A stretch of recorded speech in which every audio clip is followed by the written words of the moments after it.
Mbak R. Ya, ya. Ayo tembak lampu yuk. Abang. Bentar ya. Hari dia situ aja. Nih, kamu nih. Pade.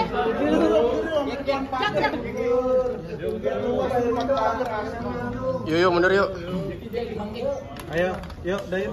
Terus sekali lagi ya. Guys, Terus sekali lagi. Oke, bayar gimana proses? Iya. Satu harinya lagi ya, teman. Aku cuman datang untuk melanjutkan proses hukum yang emang sudah berjalan, ngasih bukti-bukti juga, pengancaman yang berbahaya untuk janin aku, sama ada saksi-saksi yang bersedia banget untuk jadi saksi salah satu yang ada di dalam grup itu. Ancaman apa aja sih? Ancamannya banyak, aku nggak bisa kasih tahu ke kalian. Intinya Mbak, mungkin kronologi dulu Mbak, supaya itu Mbak clear Mbak, sudah ngasih pangkir Mbak. apa tuh? Sampai ada isu ini Kak, mungkin Kak. Kronologi awalnya mungkin. Oke, kronologinya memang aku apa ya? Emang menutupi kandungan aku memang sampai 9 bulan ini. Cuman karena adanya pengancaman ini, jadi aku harus mau nggak mau demi janin aku harus ngomong juga. Jadi makanya aku bawa ke jalur hukum. Kenapa nggak dari awal? Sejak kapan Kak dia? Apa bentuk ancamannya, berapa orang yang mengancam? Ada 500 orang ya di dalam grup itu. Cuman bentuk pengancamannya aku nggak bisa kasih tahu ke kalian. Itu kapan Kak kejadian ancamannya Kak? Bulan Juli, 21 Juli. Melaporkannya sejak kapan Kak? Satu orang aja Kak laporan. Aku melaporkannya di bulan Juli juga, cuman tanggalnya itu aku lupa. Yang jelas sebelum podcastnya Om Ded. Terlapornya siapa sih? Satu orang aja apa ada tadi juga Kak? Terlapornya siapa aja? Terlapornya yang kalian udah tahu itulah. Berarti satu orang doang ya? Dari pengakuan si gimana Kak? Sesuai dengan yang klarifikasi yang kemarin dia sudah mengakui memang adanya pengancaman. Cuman karena memang ini sudah berjalan ya proses hukumnya, jadi klarifikasi dia tuh ada setelah hukumnya sudah berjalan gitu. Nah, berarti ancaman di sosial media ya Kak? Brevi sendiri tadi upload udah mau berdamai dengan diri Anda. Bayar sendiri seperti apa, mau cari kabar atau gimana? Kalau itu aku lihat nanti dulu sih, karena kan memang kan dia harus datang dulu ke sini kan. Ya aku ngikutin proses hukum aja sih. Supportnya mungkin sudah apa Kak? Agendanya pemeriksaan ya Kak, klarifikasi berapa jumlah pertanyaan tadi yang disampaikan? Ada banyak banget. Termasuk juga saksi-saksi kan tadi pada datang kan, jadi aku temenin juga. Dan memang Saksinya berapa orang? Berapa orang saksinya? Saksinya ada 2 orang dari grup yang 500 orang itu. Support dari Kak Bravi sudah apa Kak? Mungkin supportnya dari Kak Bravi mungkin. Supportnya ya Brevi semangatin aku terus sih. Mungkin setelah kelahiran ini mungkin sudah apa Kak? Mungkin setelah kelahiran ini mungkin dari Kak Bravi mungkin akan ngasih support seperti apa kan dia Bersedia. mau ngasih tanggung jawabnya atau seperti apa jadi apa? Iya, bentuknya pasti masih ya support aja sih, sampai detik ini masih support terus. Nah, saksinya dari kalangan artis juga saksi. Saksinya fans-fans yang ada di dalam grup itu. Jadi ancamannya itu ada di dalam grup fanbase itu Kak? Ya. Nah, ini kan banyak yang ada juga yang dukung kamu, ada yang ngejek kamu juga, mungkin tanggapannya seperti apa? Kalau hujatan pasti ada, karena nggak mungkin hal-hal yang masih tabu kayak gini diterima semua orang. Cuman yang mendukung aku ucapin makasih, yang tidak mendukung juga nggak apa-apa. Cuman yang pasti aku harus mikirin proses hukum ini, aku berharapnya cepat selesai sebelum aku lahiran aja sih.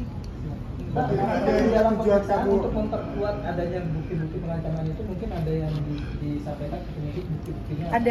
Ada foto USG aku, data-data pribadi aku yang disebar, karena kan memang ininya kehamilan aku ini kan tadinya ditutupin sama aku ya, sama dia secara sengaja disebarluaskan ke orang-orang ini, dan mengharapkan orang-orang yang ada di grup ini 500 orang ya menyerang aku, dan bentuk ancamannya, bentuk terornya juga udah aku dapetin gitu, dan semua buktinya ada. Yang dilaporkan ini satu orang atau ada komunitas? Kan tadi udah dijawab. Satu orang. Kemarin kan bentuk kamu untuk meminta perlindungan hukum juga kan, bisa dibilang perlindungan dari kamu juga, dan apakah gimana akan bertanggung jawab ke depannya berharap Aku kalau untuk pertanggungjawaban dari bentuk finansial atau yang lain-lain dinikahkan itu tidak tidak pernah terpikirkan oleh aku, karena memang kan ini tanggung jawab aku ya. Aku yang salah kok, aku dari awal udah akui ini kesalahan aku yang harus tanggung jawab.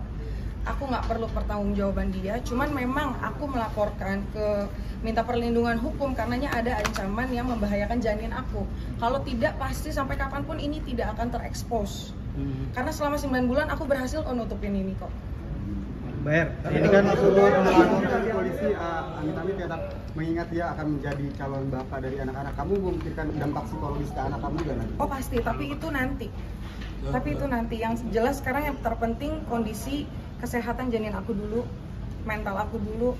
Kedepannya nanti bisa aku pikirin lagi. Next kalau misalnya dia mau ngambil peran mungkin. Oh itu aku belum bisa pikirin.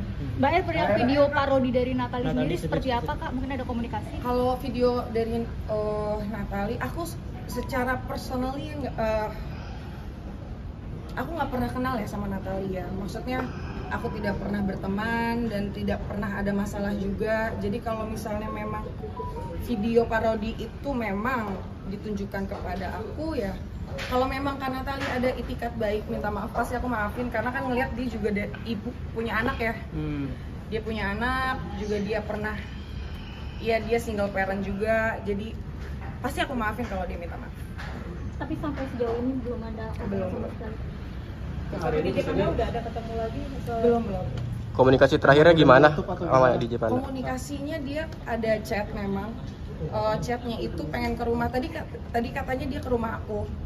Cuman aku kan memang udah ke rumah sakit, tadi baru dari rumah sakit kan, jadi nggak ketemu. Mbak Er, izin menegaskan tadi terlapor dalam hal ini DJ Panda. Yes. Oke. Untuk kondisi janin sendiri seperti apa Bang?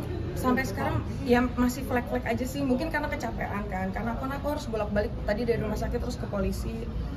Jadi ya itu aja sih. Ada perkiraan mungkin kan kelahiran di kapan, bulan apa gitu? 8 Agustus.